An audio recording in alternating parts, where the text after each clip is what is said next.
नमस्कार और स्वागत है आपका इस विशेष ज्योतिषीय विश्लेषण में, जहां हम चर्चा करेंगे मेष राशि वालों के लिए जुलाई और अगस्त 2025 के उस अभूतपूर्व कालखंड की, जब शनि और गुरु दोनों वक्री रहेंगे। सूर्य कर्क राशि में प्रवेश करेगा और एक 40 वर्षों में एक बार बनने वाली दुर्लभ खगोलीय स्थिति का निर्माण होगा। यह समय न केवल मेष राशि के जातकों के लिए जीवन के हर क्षेत्र में गहरे बदलावों को लेकर आएगा, बल्कि यह आत्म पुनर्निर्माण, निर्णय पुनर्संतुलन और आत्मबोध का काल भी होगा। अगर आपकी जन्म राशि चंद्र राशि या लग्न मेष है, तो यह समय आपके लिए एक प्रकार की कर्म परीक्षा है, जहां आपके पूर्व कर्म, आपकी दशाएं और आपकी मानसिकता मिलकर यह तय करेंगे कि आपका भविष्य किस दिशा में जाएगा। इस पूरे स्क्रिप्ट में हम विस्तार से चर्चा करेंगे कि ग्रहों की चाल क्या कहती है, किस दशा अंतरदशा में कैसा फल मिलेगा, धन, विवाह, करियर, मानसिक शांति और स्वास्थ्य पर इसका क्या असर होगा, क्या उपाय करने चाहिए, कौन सी तारीखें बेहद महत्वपूर्ण हैं और क्या रणनीति अपनाई जाए जिससे यह समय आपके लिए जीवन बदलने वाला सिद्ध हो। तो चलिए इस यथार्थपूर्ण ज्योतिषीय यात्रा की शुरुआत करते हैं। मेष राशि के जातकों के लिए जुलाई से अगस्त 2025 का समय खगोलीय दृष्टिकोण से अत्यंत शक्तिशाली और निर्णायक है, क्योंकि इस अवधि में तीन प्रमुख ग्रह शनि, गुरु और सूर्य विशेष स्थितियों में हैं और ये मेष राशि के जीवन के हर कोने को प्रभावित कर रहे हैं। सबसे पहले बात करते हैं शनि की। शनि इस समय कुंभ राशि में वक्री अवस्था में है और यह आपकी कुंडली के 11वें भाव में स्थित है। 11वां भाव लाभ, सामाजिक संबंध, आकांक्षाएं और नेटवर्किंग से जुड़ा होता है। शनि का वक्री होना दर्शाता है कि आपके पुराने प्रयासों का फल अब मिलने वाला है, लेकिन अगर आपने किसी भी तरह की लापरवाही, अधूरी योजनाएं या असंगठित काम किए हैं, तो यही शनि उन्हें सामने लाकर आपको पुनः मेहनत करने के लिए बाध्य करेगा। यह समय उन लोगों के लिए विशेष रूप से अनुकूल है जो अपने लक्ष्यों को लेकर गंभीर हैं, अनुशासित हैं और दीर्घकालिक दृष्टिकोण रखते हैं।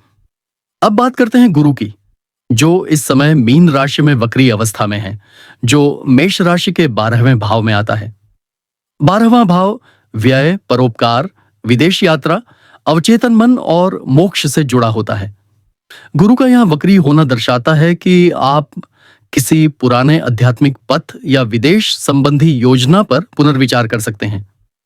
यह समय आपके लिए आत्मनिरीक्षण और मानसिक स्पष्टता का है। गुरु की यह स्थिति यह भी संकेत देती है कि कुछ पुराने संबंध या खर्च जो आपने पहले नियंत्रित नहीं किए थे, अब आपके सामने चुनौती बनकर उभर सकते हैं। लेकिन यदि आपने अपने जीवन में संयम, सेवा और संतुलन बनाए रखा है, तो गुरु इस गोचर में भी आपकी रक्षा करेगा। तीसरा बड़ा गोचर सूर्य का है, जो 16 जुलाई को कर्क राशि में प्रवेश कर रहा है और यह मेष राशि से चौथे भाव में स्थित होगा। चौथा भाव घर, मां, भावनात्मक स्थिरता और मूल आधार का सूचक है। सूर्य का यहां आना दर्शाता है कि आप अपने घर, भूमि, वाहन या पारिवारिक मामलों से जुड़े निर्णयों की ओर आकर्षित होंगे। साथ ही साथ ये गोचर आपके अंदर एक भावनात्मक आत्म जागरूकता लाएगा, जो परिवार और निजी जीवन से जुड़े फैसलों को गहराई से प्रभावित करेगा। यह वह समय होगा जब आप अपने करियर और व्यक्तिगत जीवन के संतुलन को लेकर गंभीरता से सोचेंगे। सूर्य की यह स्थिति आपको अपने पिता, बॉस या सरकारी संस्थाओं से संबंधित मामलों में भी सक्रिय बनाएगी।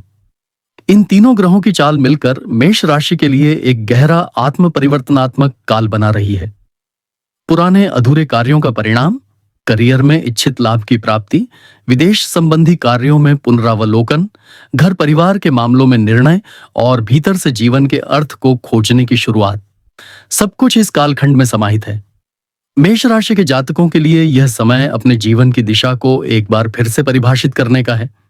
शनि, गुरु और सूर्य के प्रभाव से आपका ध्यान धन, करियर और निजी जीवन की ओर अत्यधिक आकर्षित होगा। सबसे पहले बात करते हैं धन और आर्थिक स्थिति की। जुलाई और अगस्त 2025 के दौरान आपकी आर्थिक दशा में दोहरी प्रवृत्ति देखने को मिलेगी।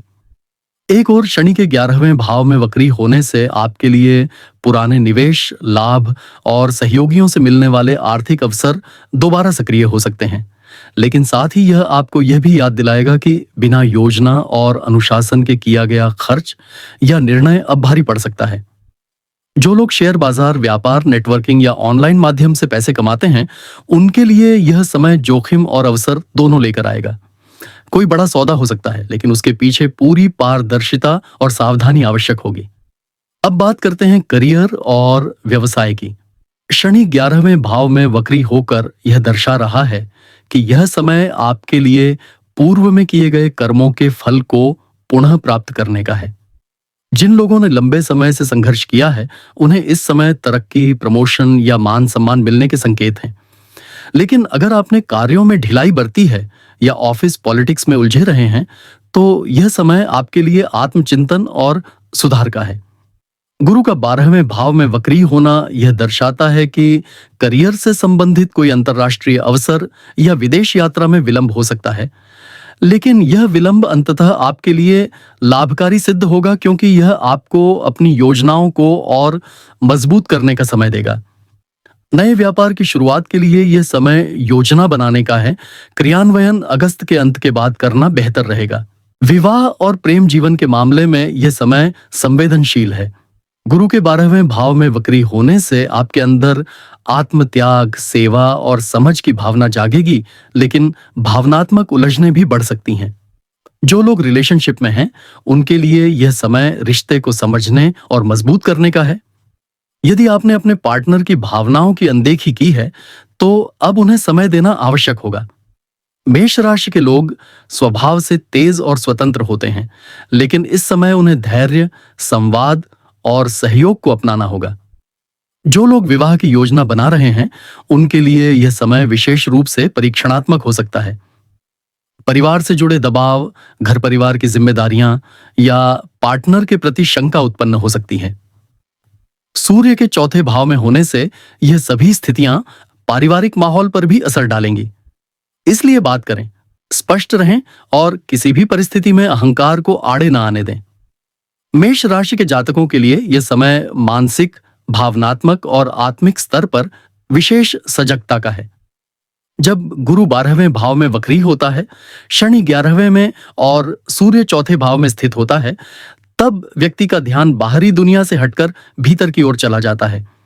यह स्थिति गहराई से आत्मनिरीक्षण, स्मृतियों और उन अनुभवों की ओर खींचती है जिन्हें आप दबा चुके हैं।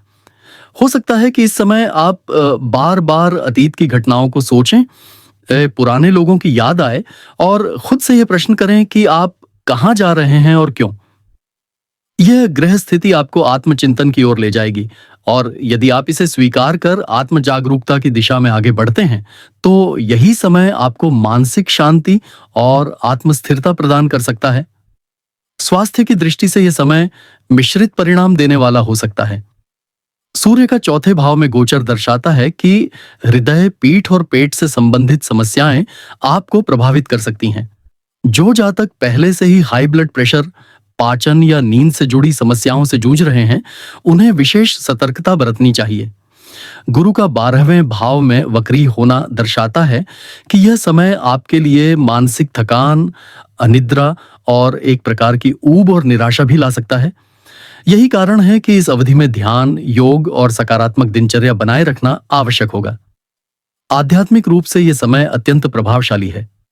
12वां भाव मोक्ष, तपस्या और ब्रह्म ज्ञान का प्रतीक होता है, और जब गुरु इस भाव में वक्री हो, तो यह संकेत देता है कि आप अपने जीवन के उद्देश्य को समझने के लिए तैयार हो रहे हैं। इस समय आप धार्मिक ग्रंथों, साधु संतों की संगति और ध्यान या जप में रुचि लेंगे। यह समय आपको किसी ऐसे गुरु या मार्गदर्शक से जोड़ सकता है जो आपके जीवन की दिशा को पूरी तरह से बदल सकता है। ओम नमो भगवते वासुदेवाय या ओम गम गणपतये नमः का जाप इस दौरान अत्यंत लाभकारी रहेगा। मेष राशि के जातकों के लिए जुलाई से अगस्त 2025 के बीच का समय जितना अवसरों से भरा हुआ है, उतना ही यह चुनौतियों से भी परिपूर्ण रहेगा। शनि का 11वें भाव में वक्री होना दर्शाता है कि आपको अपने पुराने कर्मों का सामना करना पड़ेगा। यदि आपने किसी कार्य में अनुशासन की कमी, धैर्य का अभाव या जल्दबाजी दिखाई थी, तो अब शनि उन स्थितियों को आपके सामने दोबारा लाएगा। यह समय विशेष रूप से उन लोगों के लिए सतर्कता की घंटी है जो अब तक सिर्फ लाभ की ओर भागते रहे हैं, लेकिन नींव मजबूत नहीं की। शनि आपको दिखाएगा कि सामाजिक संबंध, मित्रता और सहयोगी नेटवर्क कितने स्थायी हैं और किसे छोड़ देना चाहिए। दूसरी ओर गुरु का 12वें भाव में वक्री होना यह दर्शाता है कि आपका ध्यान बार बार किसी ऐसी चीज पर जाएगा जो अभी आपके हाथ में नहीं है, जैसे विदेश यात्रा, कोई अधूरी पढ़ाई, किसी बड़े संस्थान से जुड़ने की चाह या फिर किसी आध्यात्मिक गहराई की तलाश। ये व्याकुलता और असंतोष की स्थिति उत्पन्न कर सकती है यदि आप हर समय वर्तमान को नजरअंदाज करते रहेंगे। 12वां भाव साथ ही व्यय का भाव भी है, इसलिए इस समय अनियंत्रित खर्च, दिखावा या दूसरों के लिए अधिक व्यय करने की प्रवृत्ति भी बढ़ सकती है, जिससे आर्थिक दबाव बनेगा। सूर्य का चौथे भाव में आना, जहां यह घर माता और स्थिरता का प्रतिनिधित्व करता है, दर्शाता है कि पारिवारिक तनाव, संपत्ति संबंधी विवाद या माता के स्वास्थ्य को लेकर चिंता उत्पन्न हो सकती है। कुछ मेष राशि के जातक अपने घर से दूर जाना चाहेंगे या उन्हें मजबूरीवश जाना पड़ सकता है, लेकिन यह जाना उन्हें भीतर से अधिक मजबूत बनाएगा, बशर्ते वे अपनी जड़ों को ना भूलें। इस पूरे कालखंड की सबसे बड़ी चुनौती यह है कि आप अपने क्रोध, असहिष्णुता और आवेग को नियंत्रित करें। मेष राशि के लोग स्वभाव से साहसी और त्वरित निर्णय लेने वाले होते हैं, लेकिन इस समय वही गुण उनके लिए हानिकारक सिद्ध हो सकते हैं अगर वे नियंत्रण में न हों। आत्मनिरीक्षण, शांतचित्त और संयम इस समय के लिए सबसे जरूरी अस्त्र हैं। अब यदि इन चुनौतियों की बात की जाए तो साथ ही यह भी जानना जरूरी है कि इन ग्रहों की विशेष स्थिति आपको किन अद्भुत अवसरों की ओर ले जा रही है। यह समय आपके लिए करियर में लंबी अवधि की योजना बनाने, अपने सपनों की दिशा में परिपक्वता के साथ कार्य करने और अपने मानसिक संसार को मजबूत करने का सुनहरा अवसर है। कोई गुरु या वरिष्ठ मार्गदर्शक इस समय आपके जीवन में प्रवेश कर सकता है, जो आपके कर्म और आत्मा दोनों को दिशा दे सकता है। अगर आपने आत्म अनुशासन, योजनाबद्ध मेहनत और परिपक्व संवाद को अपनाया तो यही कालखंड आपकी किस्मत को एक स्थायी और सार्थक दिशा में मोड़ सकता है। मेष राशि के जातकों के लिए जुलाई से अगस्त 2025 के इस विशेष काल में, जब शनि और गुरु दोनों वक्री हैं और सूर्य कर्क राशि में प्रवेश करता है, तो केवल भविष्यवाणियां जानना ही पर्याप्त नहीं है, अपितु ग्रहों की अनुकूलता प्राप्त करने के लिए उपाय और ज्योतिषीय अनुशंसाएं अपनाना भी आवश्यक है। यह समय आत्मसंयम, संयमित जीवन शैली और आध्यात्मिक जागरूकता का है। यदि आपने सही उपायों को अपनाया तो यह कठिन ग्रह योग भी आपके लिए वरदान बन सकता है। सबसे पहले बात करते हैं शनि देव के उपायों की, क्योंकि शनि आपके लाभ भाव में वक्री होकर कर्मफल की गणना कर रहे हैं। प्रत्येक शनिवार को प्रातः स्नान करके पीपल के वृक्ष के नीचे सरसों के तेल का दीपक जलाएं और ओम शम शनैश्चराय नमः का कम से कम 108 बार जाप करें। इसके साथ ही शनिवार को नीले या काले वस्त्र धारण कर सकते हैं और गरीबों को काले तिल, कंबल, चप्पल या सरसों का तेल दान करें। इससे शनि का प्रभाव संतुलित होता है और उनकी कृपा से कार्यों में स्थिरता आती है। अब बात करते हैं गुरु बृहस्पति की, जो आपके 12वें भाव में वक्री हैं। यह भाव अध्यात्म, त्याग और ब्रह्म ज्ञान से जुड़ा है। हर गुरुवार को पीले वस्त्र पहने, पीली वस्तुएं जैसे चना दाल, हल्दी या पीले फूल किसी मंदिर में दान करें। किसी ब्राह्मण को भोजन कराना या शिक्षा में सहायता देना भी अत्यंत पुण्यदायी रहेगा। सूर्य के लिए उपाय।